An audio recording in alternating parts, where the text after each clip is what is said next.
My family didn't find out I changed my will because I told them. They found out because my middle child can't mind his own business. It was a Sunday in April, right after my 50th birthday. The cake server was still sticky with frosting when the screaming started. By the time we hit the second, "How could you?" the neighbors had turned their TV down. By the third, my grandson was crying in the hallway, and my red leather estate binder sat open on the dining room table like a crime scene. They weren't arguing about my death. They were arguing about my money. Correction, they were arguing about what they thought they were owed. I didn't grow up with money. I grew up with layaway and we'll see, and a mother who could stretch a pound of ground beef across 3 nights and a Sunday. By 23, I was married to a man who thought budget was a suggestion and credit limit was a challenge. By 29, I had 2 kids, a mortgage-sized Visa bill, and a husband who treated payday like a holiday and the rest of the month like a hangover. By 33, I had 3 kids, 1 panic attack in a hospital waiting room, and a firm understanding of this fact: no one was coming to rescue us. So, I did what women like me do when there's no magic solution. I worked. I worked the grocery store register while the kids were little, then the night shift at the hospital cafeteria when they started school. I took every weekend shift no one wanted, swapped Thanksgiving for an extra 10%, Christmas for time and a half. I learned how to refill a soda fountain, mop a floor so it didn't streak, and smile at people who talked to me without ever really looking at me. After the divorce, 15 years in and exactly 1 year after my ex found himself with a receptionist half my age, I added a day job at Dr. Patel's clinic: reception, insurance verification, appointment scheduling, triage for adults who thought arriving 20 minutes late was a personality trait. I learned codes and copays and how to read an explanation of benefits like a second language. I learned something else too. Money looks very different depending on whether you have it or you don't. For some patients, a $500 bill was an annoyance.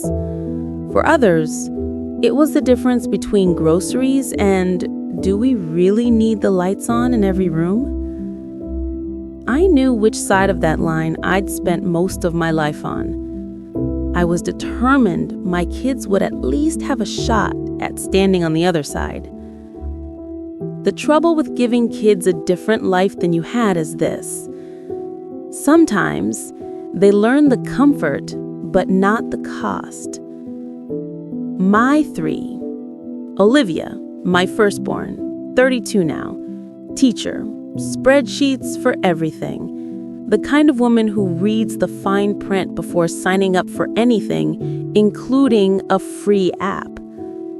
Jake, 28, my middle one, the one everyone calls charming when they don't have to live with him. Big laugh, big plans, small follow-through. The kind of person who can talk his way into a job, and if you're not careful, talk his way out of responsibility. Emma, my baby, the softest heart in the house. Art student, big eyes, bigger feelings. She still apologizes when someone else bumps into her in a grocery store. If you ask them, they'll each tell you a slightly different version of me. To Olivia, I'm the worrier who double checks the locks and triple checks the oven. To Jake, I'm the gatekeeper with the wallet. To Emma, I'm the net she assumes will always be there to catch her. They all agree on one thing: I'm the one who stayed. Their father sends holiday texts now, a thumbs up on birthdays, sorry, can't swing it this year whenever money is mentioned. I spent years trying to cover the hole he left emotionally, financially, all the ways. Looking back, I see it clearly. Sometimes, in trying to make sure they never felt the kind of fear I did, I taught them to believe fear would never come, especially Jake. The first time I bailed Jake out, he was 19. Speeding ticket, 60 and a 40. Nothing dramatic, just stupid. He came home with a crumpled white slip and a story about how the cop was definitely targeting college kids and how unfair it all was. The fine is $250. If I pay now, it doesn't go on my record. $250 was half of our grocery budget for the month. He watched my face when he said it. Eyes wide, lower lip bit just so. I recognized the look. It was the one I used to give the landlord when I was 21 and late on rent. "Please," he said, "I'll pay you back when my refund check comes in." I paid. He never did. The second time was a broken lease. The third time was a credit card he just used for gas until he didn't. By the fourth time, I wasn't bailing him out of inconvenience. I was bailing him out of consequences. I told myself what mothers always tell themselves: this is the last time. It wasn't. By 48, the numbers looked like this. House, small, 3-bedroom, brick, finally almost paid off. Retirement, a 401k through the clinic, and an IRA I fed like a nervous squirrel, one contribution at a time. Emergency fund, 3 months' expenses. On paper. Actual emergency fund, whatever was left after one of my kids had an emergency. I'd paid off the last credit card 5 years earlier and swore I'd never carry a balance again. I had a binder for everything: health, insurance, house, taxes, and a red leather zip-up I'd bought at Target on clearance, thinking, this is what organized people use. I slid it on the top shelf of my bedroom closet next to a shoebox of old birthday cards and a sweater I kept meaning to donate. For a long time, it stayed empty. Then, 2 things happened. First, my mother died. Second, I realized what chaos looks like when you die unprepared. My mother's estate was a grocery bag, literally, a paper bag filled with an expired driver's license, 3 unpaid utility bills, a stack of coupons clipped from a circular 2 months old, a burial policy that covered about half of what the funeral home charged, no will, no designated beneficiary forms, no list of passwords, no "this goes to so-and-so." Just a bag, a grief-stricken daughter, and 3 siblings who suddenly had very strong opinions about who should pay for what. I loved my mother. I also resented the mess. I watched my sister cry at the bank when they told her she couldn't access Mom's checking account without proper documentation. I listened to my brother curse a funeral director because no one told us it would cost this much. I sat in the back of a funeral home conference room while a stranger in a suit walked us through itemized charges for embalming and flowers and the right kind of casket handles, and all I could think was, this did not have to be like this. Grief is heavy enough without adding paperwork to it. When it was finally over, headstone chosen, bills sorted, accounts closed, I went home, opened the closet, and pulled down the red binder. I made a quiet promise to myself. My kids are not going to dig through a grocery bag when I go. I'll give them clean grief. No guesswork, no scavenger hunt, no war. I did not realize then that what really starts wars isn't confusion, it's entitlement. I found Ava through the clinic. She was a patient first, then a woman who liked my coffee, Then, eventually, my estate attorney.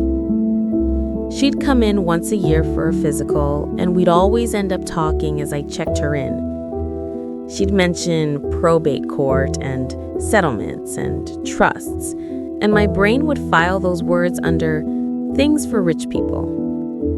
The year I turned 49, I asked her a question as she stood at my desk, purse on her shoulder, keys in hand. "Quick question," I said. "If someone wanted to make things less of a mess when they die, where would they start?" She paused, really looked at me instead of at her phone. "Do you have a will?" she asked. "No," I said, "just sticky notes and good intentions." She laughed. Then she stopped laughing. "If you want, make an appointment," she said. "We'll start there." She handed me a card. A week later, I sat in her office, red binder on my lap, feeling like I'd shown up underdressed to a party. "Tell me what you own," she said. I told her that. "Tell me what you owe," she said. I told her that too. It wasn't glamorous, but it was solid. No massive debts, no secret millions, just a house, some retirement accounts, a small life insurance policy through my job, and a woman who had finally crawled out of the hole she'd spent 20 years in. "Tell me about your kids," she said. I told her about them. I watched her face closely when I got to Jake. She didn't flinch at the words bailout or habit or promises, but she did put her pen down and listen harder. When I finished, she leaned back. "Do you want to leave your estate divided evenly?" she asked. The question sat there between us like a loaded tray. I knew what I was supposed to say. "Of course," I said automatically. "That's fair, right?" "Fair and equal are not the same word," she said. "What do you actually want?" What I wanted? I wanted Olivia not to drown cleaning up messes that weren't hers. I wanted Emma to have some cushion, but not a reason to stay fragile. I wanted Jake to live long enough to figure out who he was without a crisis. And I wanted, very badly, for my money not to be the gasoline poured over all their worst impulses. "I don't know," I said. "That's honest," she nodded. "Let's start there." Over the next 2 hours, we built something that looked nothing like the simple split 3 ways I'd imagined. We made a list. We talked about how I'd already helped them in ways that didn't show on any balance sheet. The semester of community college I paid for when Jake dropped out halfway through. The used car Olivia drove for 5 years because I co-signed. The rent I slipped Emma when her first roommates turned out to be more party than people. "You've already distributed part of your estate," Ava said. "It just didn't have a lawyer attached to it yet." We sketched out options. A small life insurance policy directly to each child. The house. The retirement accounts. A modest savings account. By the end of the appointment, this is what we had. The house would go to Olivia outright. Not because she was my favorite, because she was the one most likely to live there, maintain it, and not sell it for quick cash. A cash gift set aside for Emma, but in a way that would pay out in stages, not as one lump sum she could blow in a grief-fueled spiral. A separate, smaller amount earmarked for Jake, with a catch. It would be placed in a trust with a trustee, someone who was not him, who could release funds for specific purposes: rehab, education, medical needs. Not for opportunities or investments, or "I swear this time is different." a modest but meaningful chunk designated to a local women's shelter, the same one I sat in once, years ago, filling out forms with the bruise blooming on my arm and 3 kids in the playroom. I want some of this to go where it saved me, I said. Ava nodded. And finally, she said, if you want to reduce conflict, we can add a no contest clause. What's that? I asked. In plain English, if any beneficiary challenges the will and loses, they forfeit what they would have received. It discourages lawsuits from people who are just angry and hoping to scare you or others. I imagined Jake's face, hearing the words nothing and forfeit. Do it, I said. We wrote it out. We made it clear. We scheduled a follow-up for signatures and witnesses. As I slid the draft papers into my red binder, Ava looked at me. You're going to want to explain this to them someday, she said, but you don't have to ask their permission. They're going to think I'm punishing them, I said. Are you? No, I said. I'm trying to protect them from each other, from themselves, from me. Then that goes in your letter, she said. My what? Write a letter to go with the will, in your own words. Your kids might never read the legal language, but they'll read you. I wrote the letter 3 nights later at the kitchen table, after everyone else was asleep. It began, if you're reading this, I'm not here to explain it in person. I wrote about growing up with fear around money. I wrote about staying with their father longer than I should have because I didn't think I could keep the lights on without him. I wrote about every time I bailed them out and how guilty and proud I felt in equal measure. I wrote very clearly, I am not dividing things evenly because life did not treat us evenly. I trust each of you with something different. I trust Olivia with the roof. I trust Emma with the courage to grow. I trust Jake with the chance to choose something other than chaos. I'm not rewarding or punishing anyone. I'm building guardrails I wish someone had built for me. By the time I signed my name, my hand was cramped and my chest felt cracked open, but the words sat straight on the page. I put the letter in an envelope, wrote, "To my kids," on the front, and slid it into the red binder behind the will. Then I put the binder back in the closet on the high shelf behind the shoebox and the sweater. Safe, or so I thought. For a year, it lived there quietly, while life went on loudly. Olivia got promoted to department head and developed a habit of falling asleep with her laptop open, budget spreadsheets glowing on her face. Emma moved into her own tiny apartment and texted me pictures of every meal she cooked like she was sending proof of survival. Jake stayed in motion.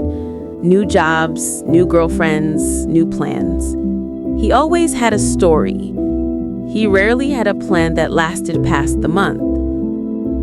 The only time money came up directly was the night he called asking about life insurance, just curious. "How much are you worth dead, Mom?" he joked. I laughed because the alternative was crying. Enough to be a problem, not enough to fix stupid. "Dark," he said, chuckling. "Relax, I'm not planning anything." I didn't tell him I'd been planning for months. The day everything blew up started ordinary. I got up, made coffee, and rolled my eyes at the number of emails from the school district in my inbox. Olivia was coming over with my grandson, Theo, for lunch. Emma had promised she'd stop by if my boss doesn't keep me late, which meant maybe. Jake texted, "What time?" Need to know if I can make it between meetings. Meetings. That was his new word for things I do to feel important. He worked for a startup now, which was 3 guys and a rented co-working table selling social media services to dentists. Call at 1, I wrote back. We'll eat at 2. At 11, I was stirring a pot of sauce when Olivia let herself in with her key. "Smells amazing," she said, kissing my cheek. Theo toddled in behind her, plastic dinosaur clutched in one hand like a weapon. "Where's your army, buddy?" I asked. He roared at me, which I took as an answer. Olivia started setting the table, efficient as always. I brought a salad, and I picked up that folder from the insurance agent. "Folder?" I frowned. She lifted a blue plastic file from her bag. "Remember we talked about the auto policy?" she said. "I had them add roadside assistance. The paperwork's in here. I figured I'd throw it in your, system." She meant my collection of binders. "Put it with the other insurance stuff," I said, pointing toward the hall closet. "Top shelf." The hall closet is where I keep the living parts of our life organized. Warranties, manuals, old photo albums. The dead parts, the will, the letter, are in my bedroom closet.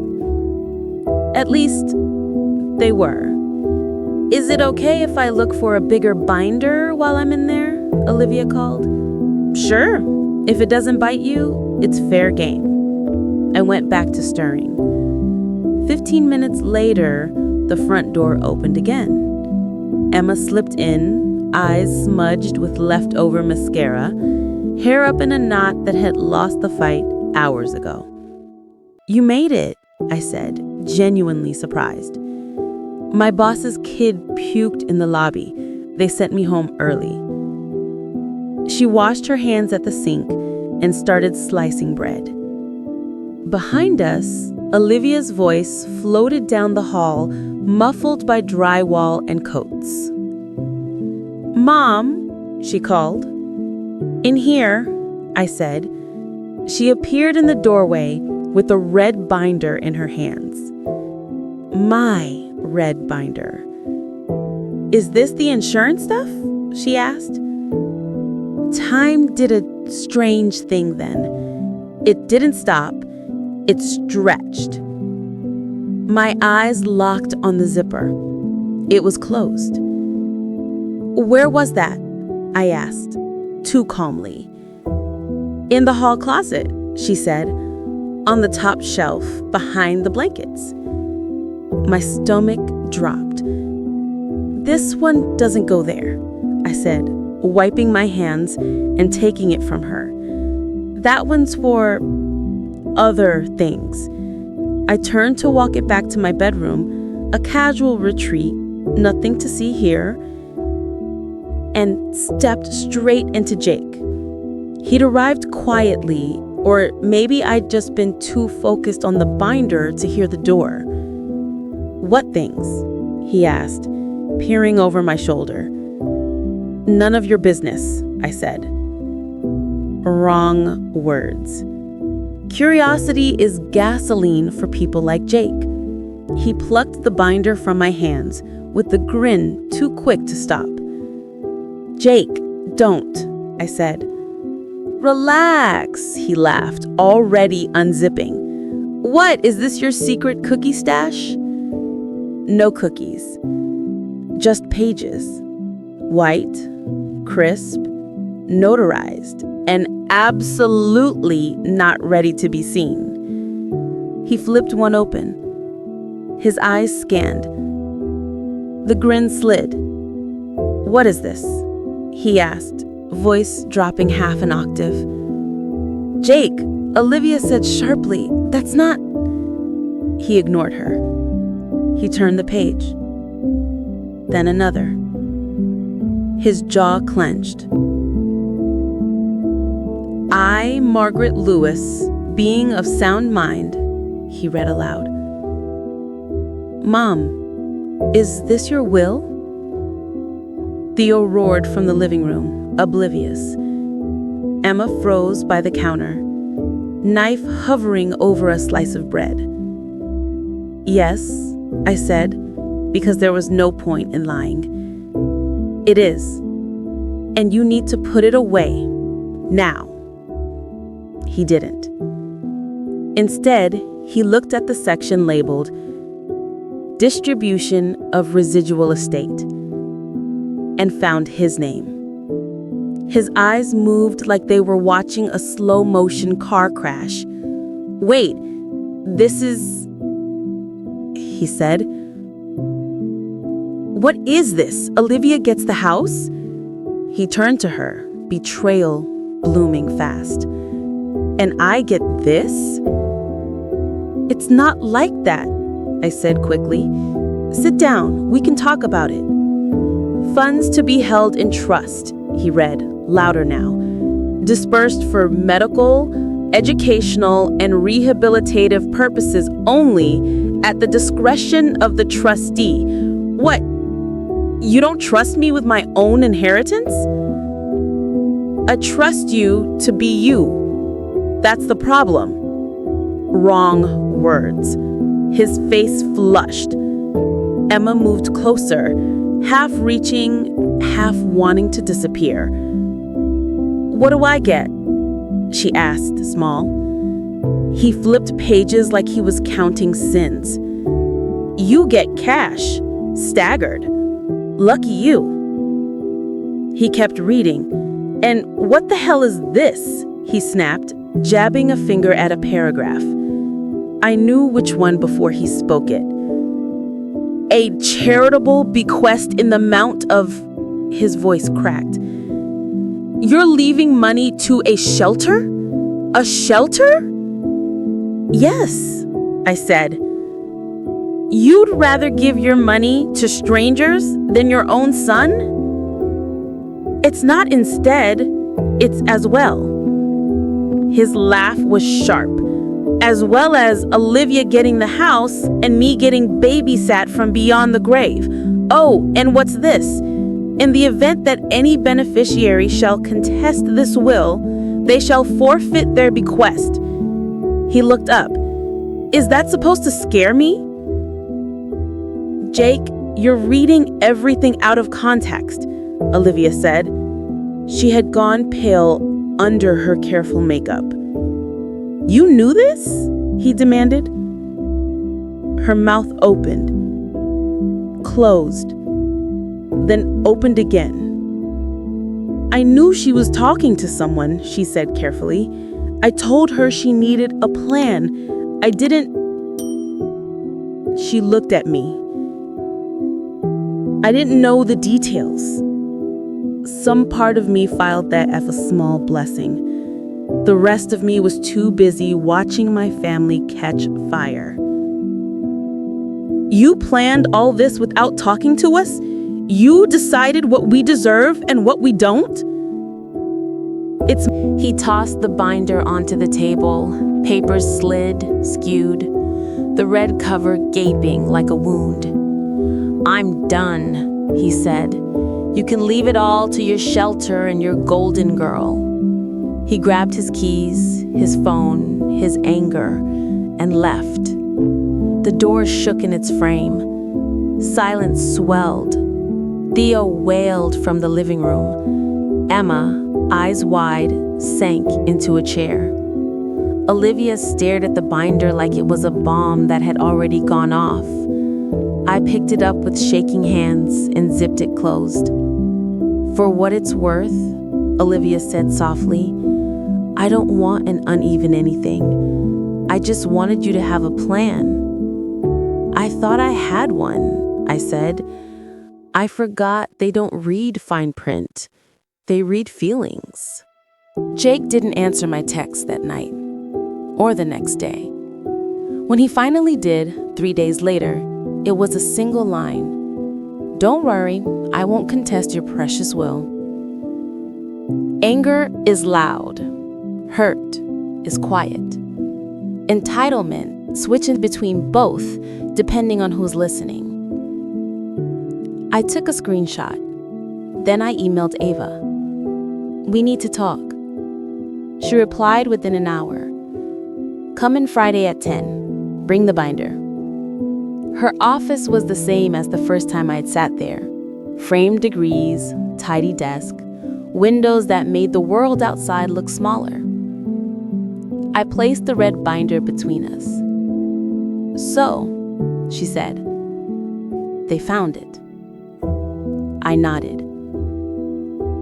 "How bad?" she asked.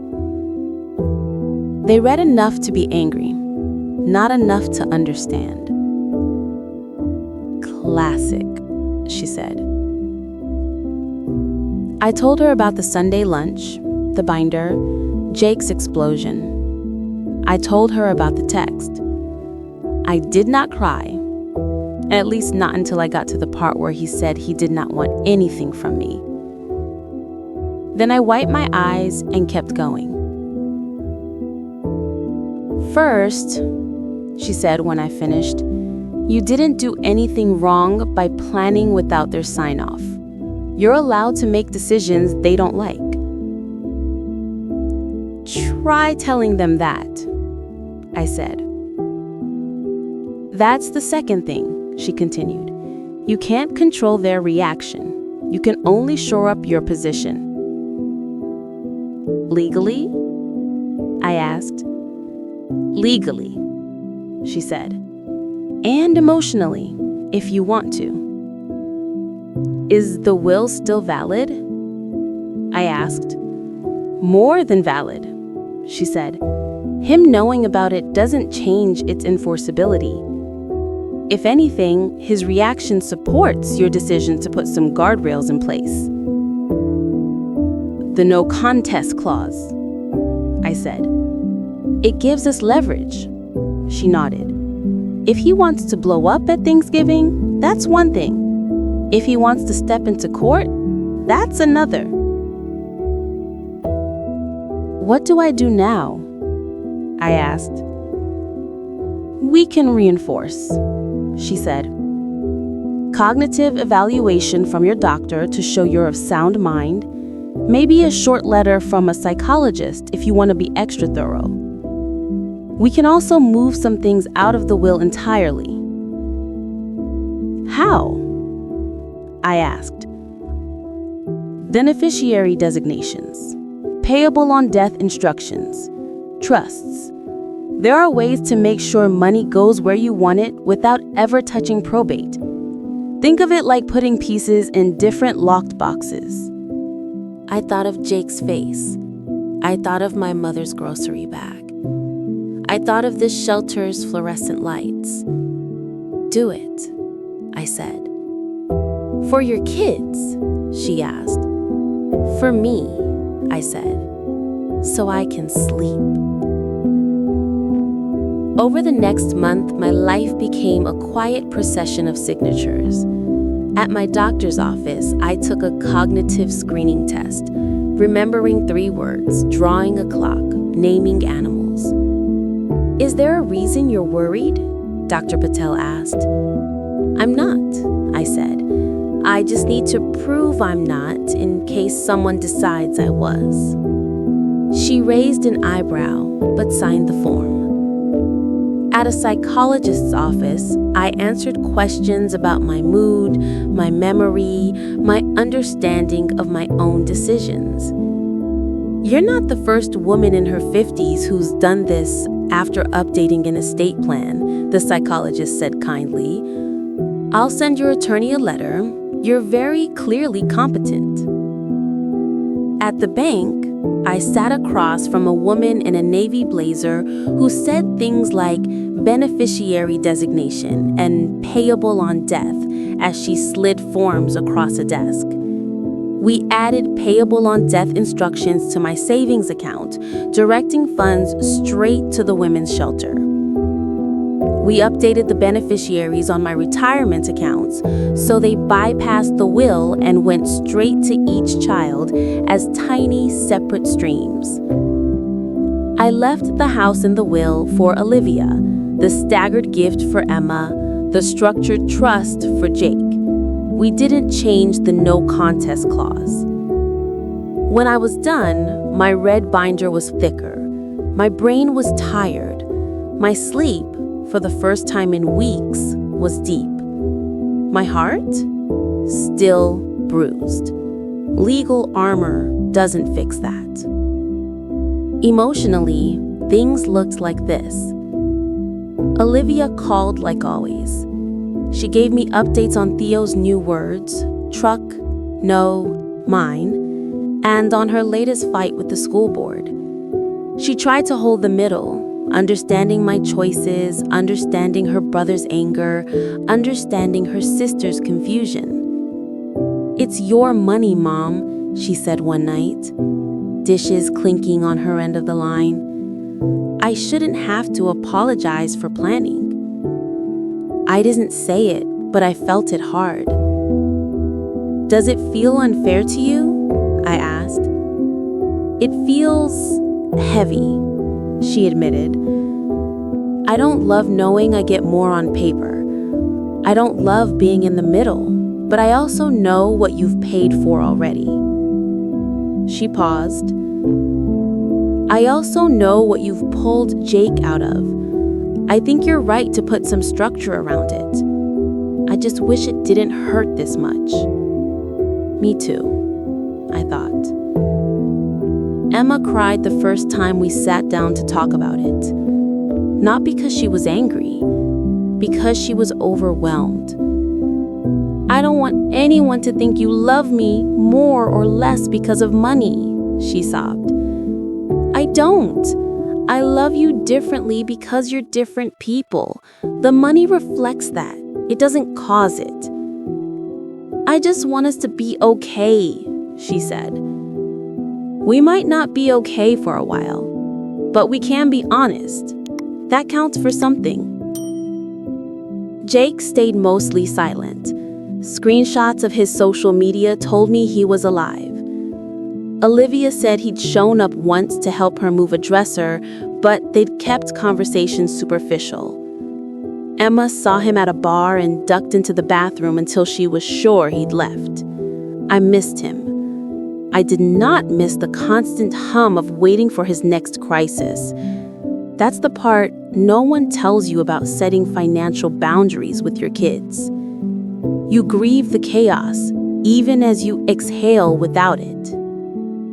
The first time he called in months, it was close to midnight.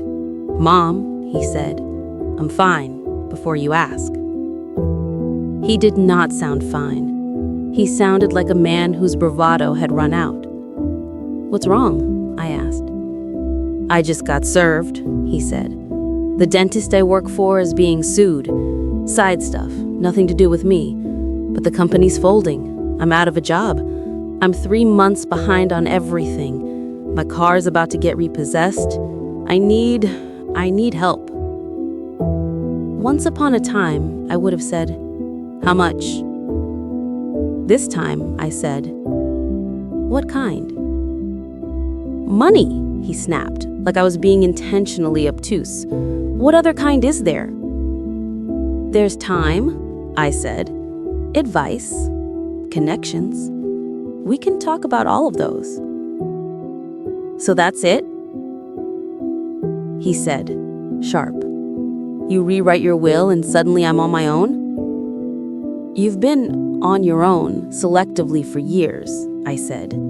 "You want autonomy when you make choices. You want rescue when they go badly. That's not adulthood, Jake. That's gambling with someone else's chips." He was quiet for a beat. "That's cold," he said. "It's accurate," I said. Silence. "Are you really going to let your own son lose his car, his job, his apartment?" "I didn't sign your lease. I didn't pick your job. I didn't tell you to put drinks on a credit card like it was Monopoly money." He exhaled, a bitter laugh. "Knew this was coming. The tough love phase." "This isn't a phase," I said. "This is the rest of my life. And yours, if you choose it. We sat there, connected by a phone line and 30 years of history. Here's what I can do, I said. I can help you make a plan. I can connect you with a financial counselor, the same kind I wish someone had sent me to at your age. I can let you stay here for a couple of weeks if you need to regroup, with expectations, not as a free-for-all. But I am not writing a check to erase this for you. You'd rather die with money in the bank than help your kid? This isn't about the will, I said. This is about you learning to live in a way that doesn't constantly set you on fire. He didn't like that. Keep your money, he said, and your wisdom. He hung up.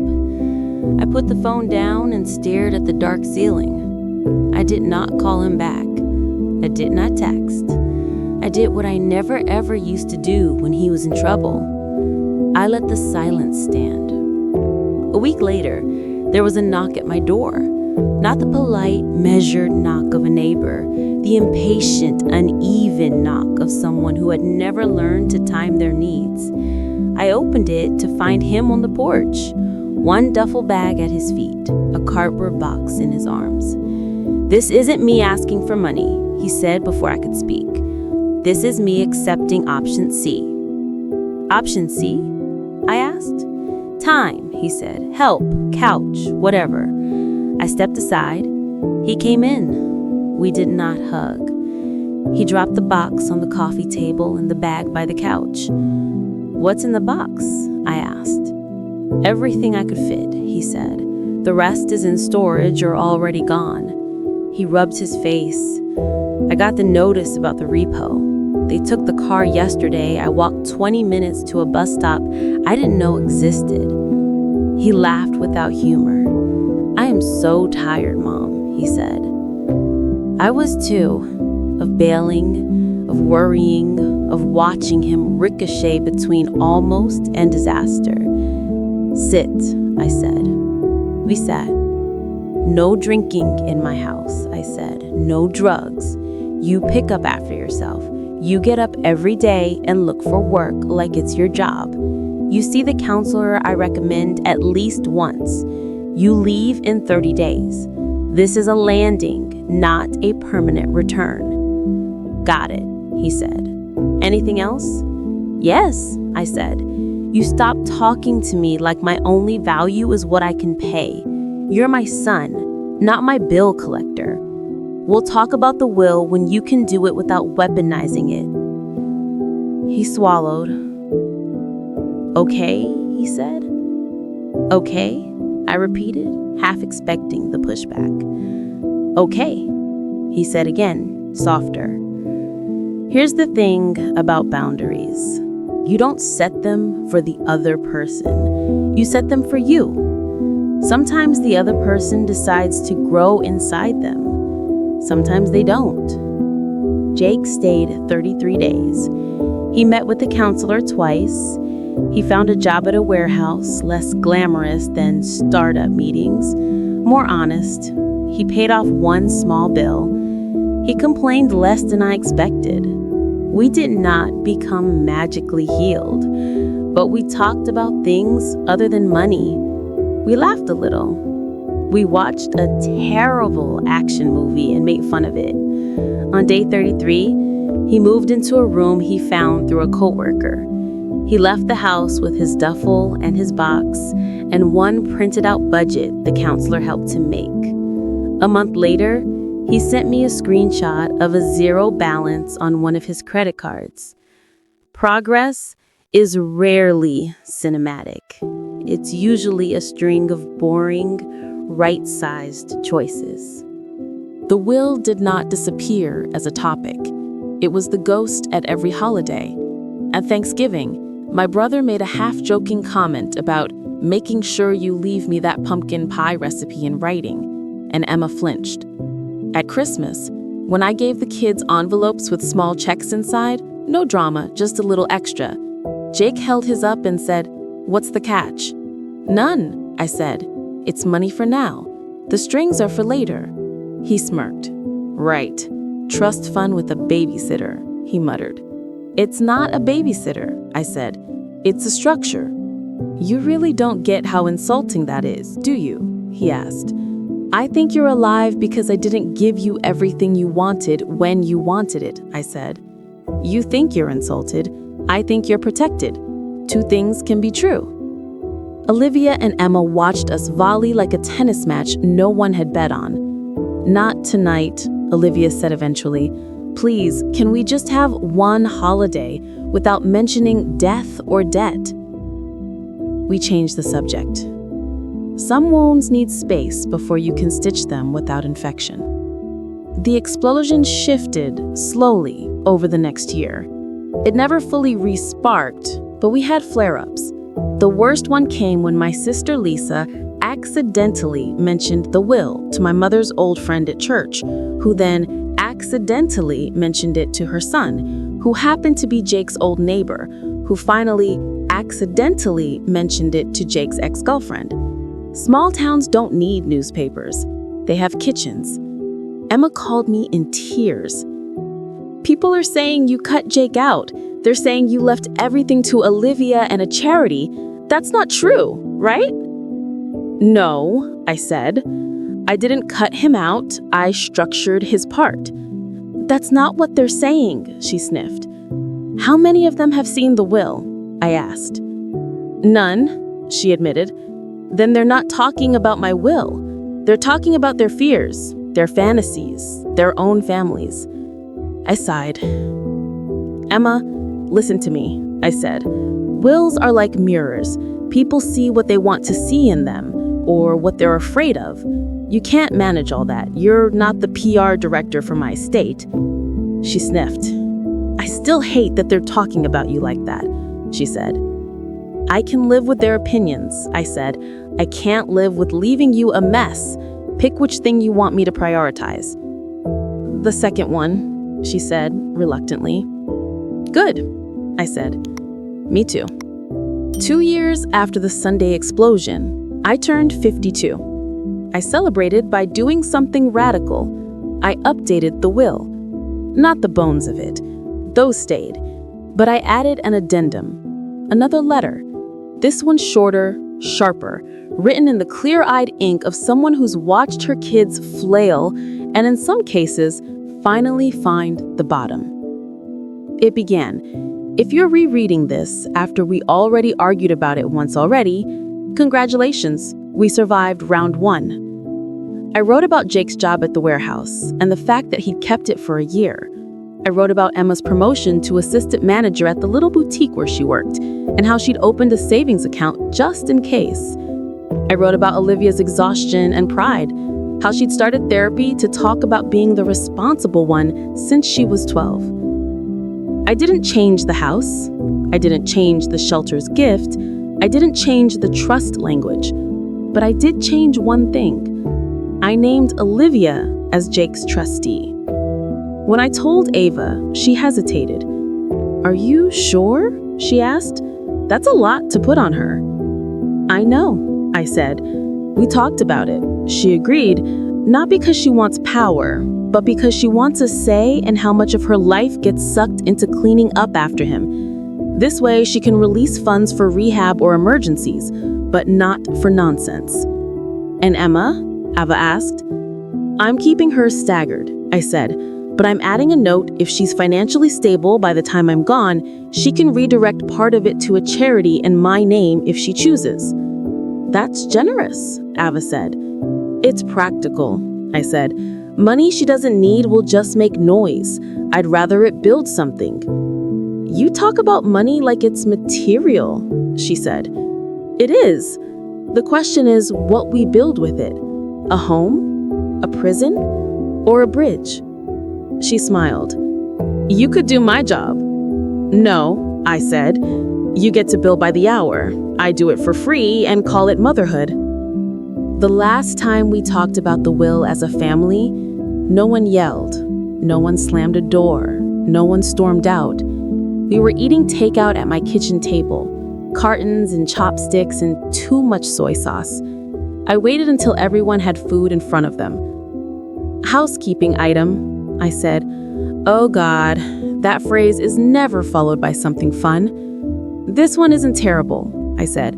"I updated the will. Small changes, you should know." Jake stiffened. Olivia put her fork down, attentive. Theo, now 5, ignored us in favor of building a tower out of napkin dispensers and salt packets. "I'm not changing the big pieces," I said. "House, shelter, trust, staggered gifts, those stand. But I updated the letter. And I made one more adjustment." I looked at Jake. "I asked Olivia to be your trustee. She said yes." His mouth twisted. "So she gets to decide whether I get my own inheritance?" he asked. "Not your own, ours. Mine first, then yours. And yes, she gets a say. She's earned it." Olivia jumped in. "I don't want to control you. I just don't want to watch you burn through something and then call me from a ditch.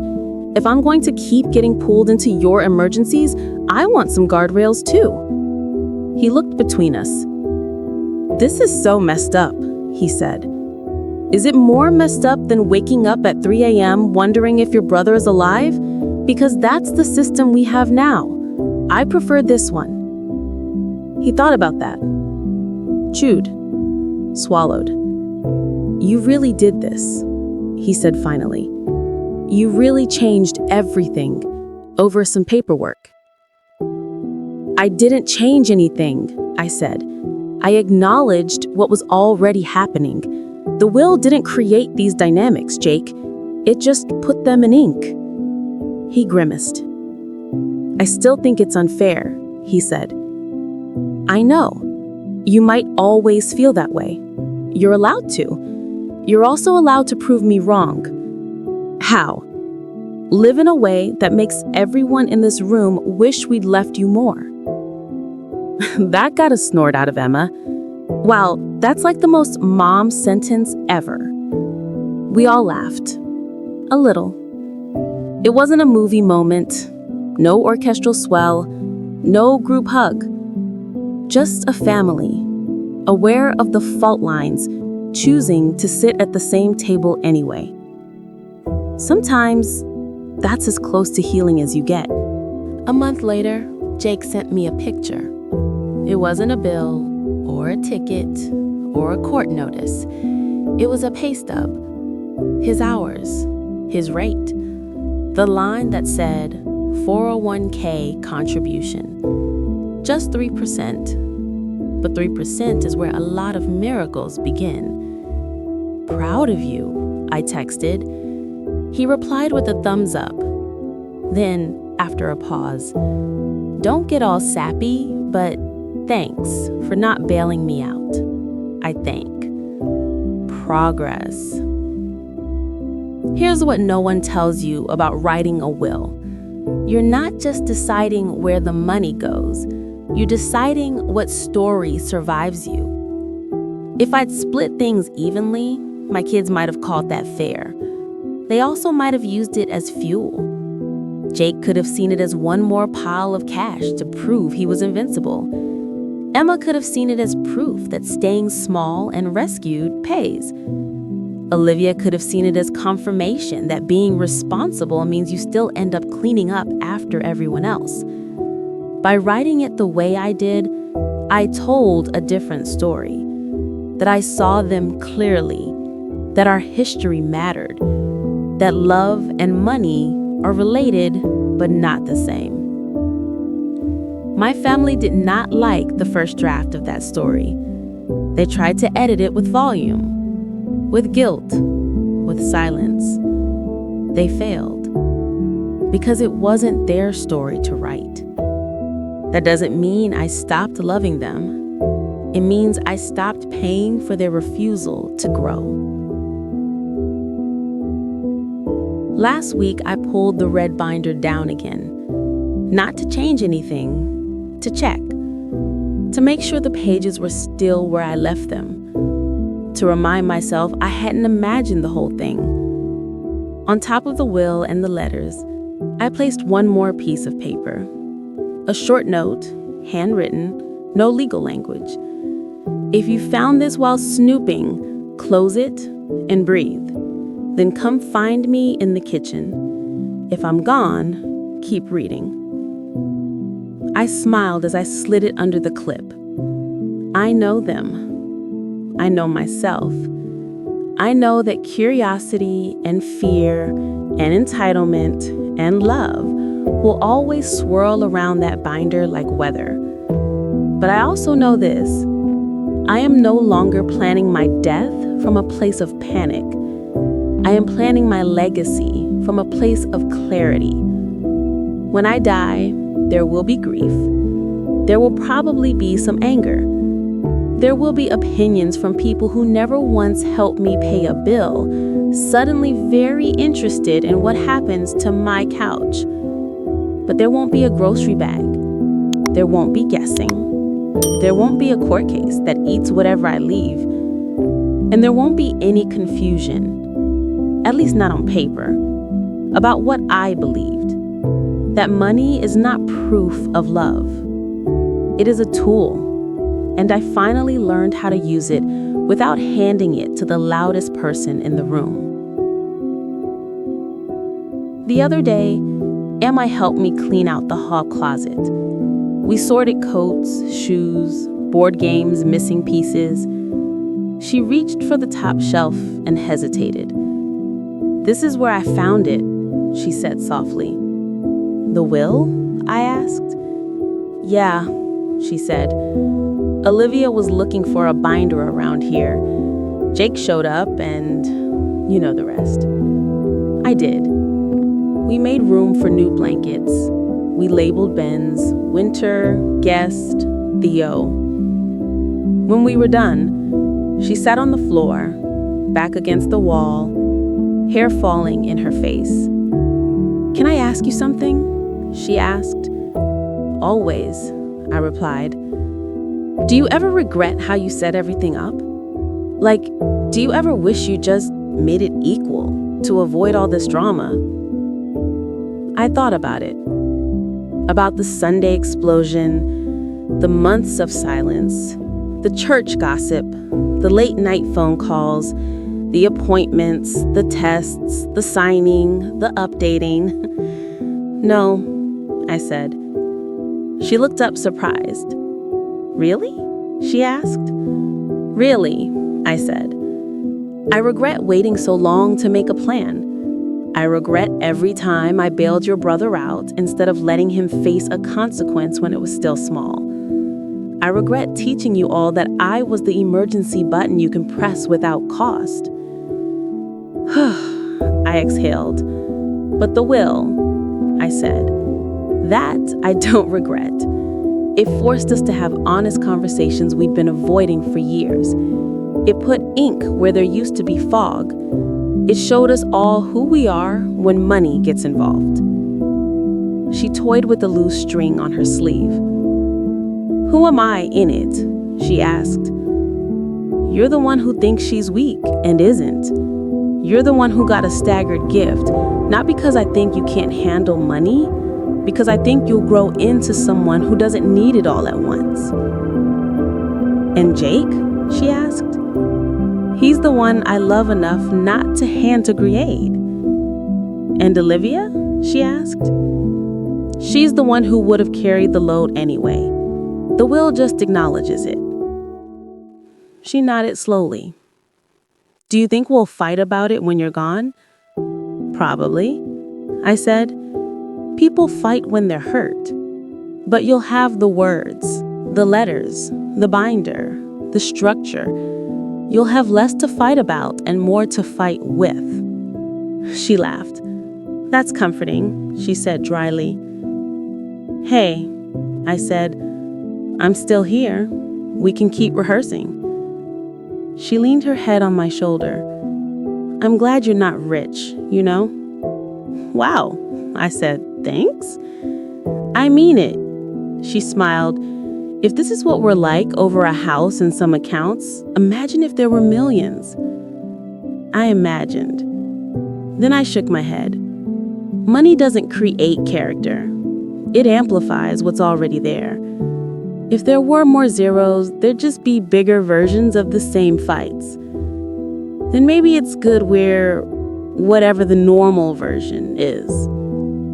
Middle, solid, boring.